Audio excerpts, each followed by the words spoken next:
Un illustre voyageur vers l'outre-monde fut parti. Un professeur, poète et essayiste de son état,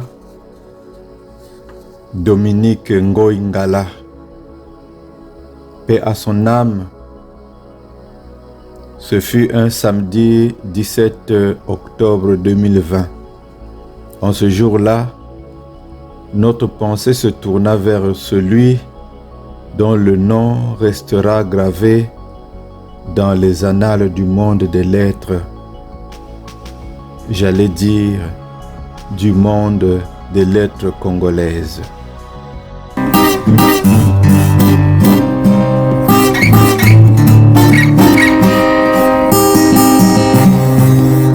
Oh, quelle nostalgie!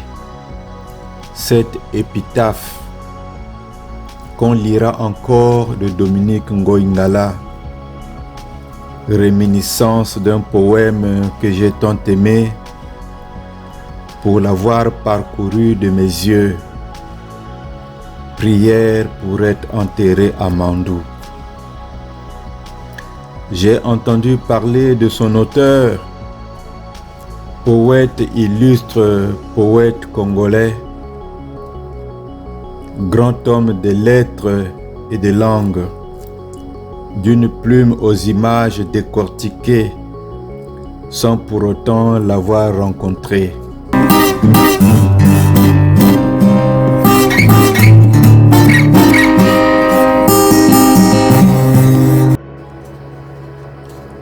Oh, combien retentit encore ce nom dans ma mémoire sans l'avoir côtoyé, à l'instar de bien d'autres. Cet homme, créateur de l'esprit, lui qui chanta comme un coq visionnaire l'heure pénurtienne de son terrestre séjour.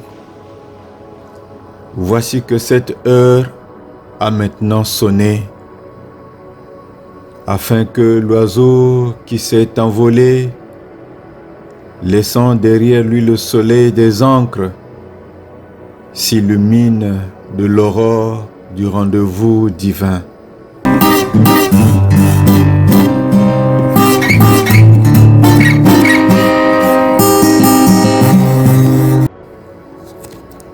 Oh, voilà celui qui attendait à sa manière, ou qui attendait au carrefour de tous l'hommage mérité de ses semblables. L'illustre voyageur d'outre-monde écrivit un jour ce référentiel ultime: prière pour être enterré à Mandou. Là-bas retournera certainement devant ses pairs éphémères du genre littéraire, celui qui marcha si splendidement en modèle de parterre pour des pépinières.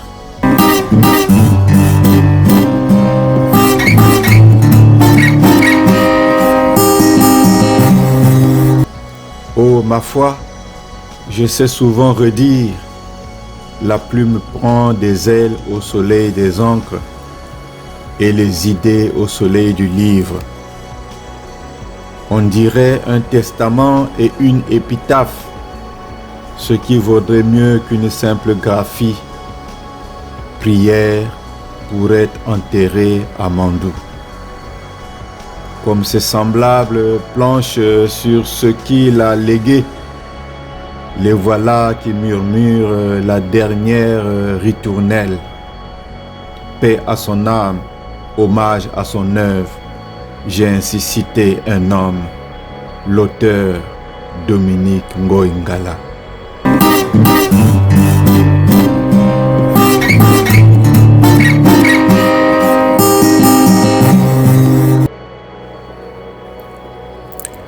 Prière pour être enterré à Mandou.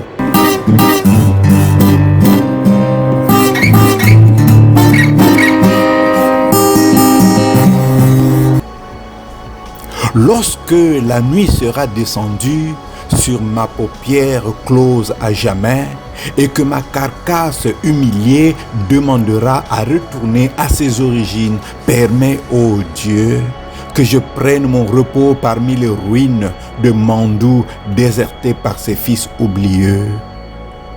L'ouragan des passions ou l'effroi de la mort les dispersera par toute la terre, où le soir, lorsque le cœur s'alourdit, ils se souviennent en pleurant. Là couché sous un humble tumulus, comme tant d'autres fauchés, jeunes et vieux avant la funeste diaspora, j'attendrai l'heure du jugement. Sur ce tertre sans gloire, il n'y aura rien que de pauvres fleurs des champs et l'humble croix latine. Et le passant avisant ce modeste mausolée lira avec un pleur au coin de son œil rougi: ici repose Dominique Ngoï Ngala, un rien mandouan qui ne fit rien pour sa patrie, si ce n'est qu'il l'aima avec piété, la paix sur lui et qu'il dorme tranquille. Dominique Ngoï Ngala, 1943, 17 octobre 2020.